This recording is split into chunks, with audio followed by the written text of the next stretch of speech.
अपनी विविध मांगों को लेकर महाराष्ट्र राज्य महसूल कर्मचारी संगठन के भद्रावती शाखा की ओर से 12 जुलाई से महसूल कर्मचारियों ने लेखनी बंद आंदोलन की शुरुआत की है। इस दौरान किन मांगों का समावेश रहा, आइए देखते हैं। महाराष्ट्र महसूल अर्हता परीक्षा नियम के मुताबिक सेवा ज्येष्ठता सूची तैयार की जाए। महसूल विभाग के ही नियुक्त लेखाधिकारी को वेतन जांच के अधिकार प्रदान करे। अव्वल कारकुन इन्हें मंडल अधिकारी पद पर पदस्थापना दी जाए। ऐसी विविध मांगों को लेकर महाराष्ट्र राज्य महसूल कर्मचारी संगठन के भद्रावती शाखा की ओर से 12 जुलाई शुक्रवार से भद्रावती तहसील कार्यालय में महसूल कर्मचारियों के लेखनी बंद आंदोलन को शुरुआत की गई। इस आंदोलन से तहसील कार्यालय का कामकाज प्रभावित हुआ है।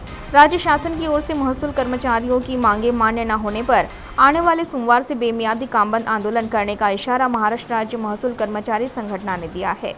पिछले अनेक वर्षों से महसूल कर्मचारियों की न्याय मांग राज्य शासन की ओर प्रलंबित है। संगठन की ओर से इन मांगों को मान्य करा लेने के लिए शासन की ओर से कई वर्षों से प्रयास किए जा रहे हैं, लेकिन इन मांगों की ओर राज्य शासन अनदेखी करने का आरोप राज्य महसूल कर्मचारी संगठन की ओर से किया है। तत्पूर्वी इन मांगों के संदर्भ में निवेदन तहसीलदार अनिकेत सोनवणे ने इन्हें दिया गया।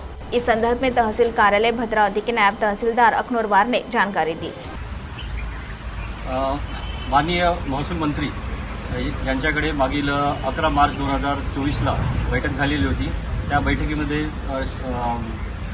महसूल कर्मचारी संघटना यांना त्यांनी आश्वासन दिले होते। बरेचसे आमच्या मागण्याबद्दल बोलणं झालं होतं, पण शासन निर्णय अजूनपर्यंत काढलेला नाही आहे। आकृतीबंध हा पहिला विषय होता। आकृतीबंध अजूनपर्यंत शासनाने मंजूर केलेला नाही। दागड समितीने यापूर्वी शासनाला अहवाल सादर केलेला होता, पण तो अहवाल अजूनही त्यांच्याकडे प्रलंबित आहे। त्या दागड समितीच्या अहवालानुसार आकृतीबंध अजूनपर्यंत मान्य केलेला नाही। त्यामुळे कर्मचाऱ्यांमध्ये खूप असंतुष्ट भावना निर्माण झालेल्या आहे। त्यामुळे जन आक्रोश वाढलेला आहे आणि आकृतीबंध जर मंजूर झाला, शासनाने मंजूर जर केला तर त्याच्यामध्ये सर्व पदं हे वाढेल आणि रोहिओ आहे, त्याच्यानंतर संजय गांधीचे पदं आहे, याच्यामध्ये वाढ होईल।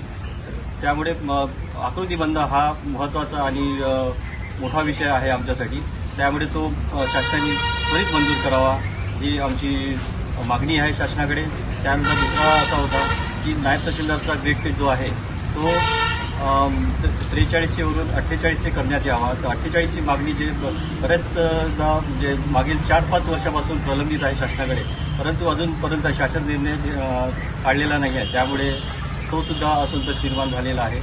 त्यानंतर अव्वल कारकुनचं जे पदनाम आहे ते शासनाकडे आम्ही मागील बैठकीमध्ये बोललो होतो। त्यामध्ये शासनाने मान्यसुद्धा केलं होतं, परंतु अजूनपर्यंत शासन निर्णय निर्गमित केलेला नाही। त्याच्यामध्ये अव्वल कारकुन यांना सहाय्यक महसूल अधिकारी हे पदनाम देण्यासाठी शासनाने मान्यता दिली होती, परंतु अजूनपर्यंत शासन निर्णय काढलेला नाही आहे। त्यानंतर महसूल सहाय्यक आणि अव्वल कारकुन यामधला ग्रेड पेमध्ये खूप तफावत आहे। आमचं म्हणणं आहे की तलाठ्याप्रमाणे त्यांचं 1900 जे आहे ग्रेड पे, त्याप्रमाणेच महसूल सहाय्यक यांना सुद्धा 2400 वाढवून त्यांच्याप्रमाणे तलाठ्याप्रमाणे 2400 करण्यात यावा ही सुद्धा मागणी आहे। त्यानंतर शिपाई प्रवर्ग आहे, शिपाई प्रवर्ग यांना त्यांचा कोटा वाढवून त्यांना 25% कोटा देण्यात यावा आणि त्यांची पदोन्नती देण्यात यावी। त्यानंतर कोतवालाचा जो प्रश्न आहे त्यांना सुद्धा कोट्यामध्ये वाढ देऊन आणि त्यांना वर्ग 4चे कर्मचारी म्हणून देण्यात यावे अशी आमच्या मागण्या आहे। आणि त्यानंतर अका आणि मंडळाधिकारी यांचे अदलाबदलीचे जे शासनामध्ये मागील शासन निर्णयानुसार अदलाबदल होत होती, परंतु अजून आता ह्या 1-2 वर्षामध्ये किंवा 4 वर्षामध्ये अजूनपर्यंत ती अदलाबदल झालेली नाही आहे। ते सुद्धा मागणी आहे। ह्या महत्त्वाच्या मागण्या शासनाने अजूनपर्यंत केलेल्या नसल्याने आमच्या ह्या महत्त्वाच्या मागण्या शासनाने पूर्ण करावे अशी आमची त्यांना मागणी आहे। CTV के लिए प्रतिनिधि जावेद शेख की रिपोर्ट।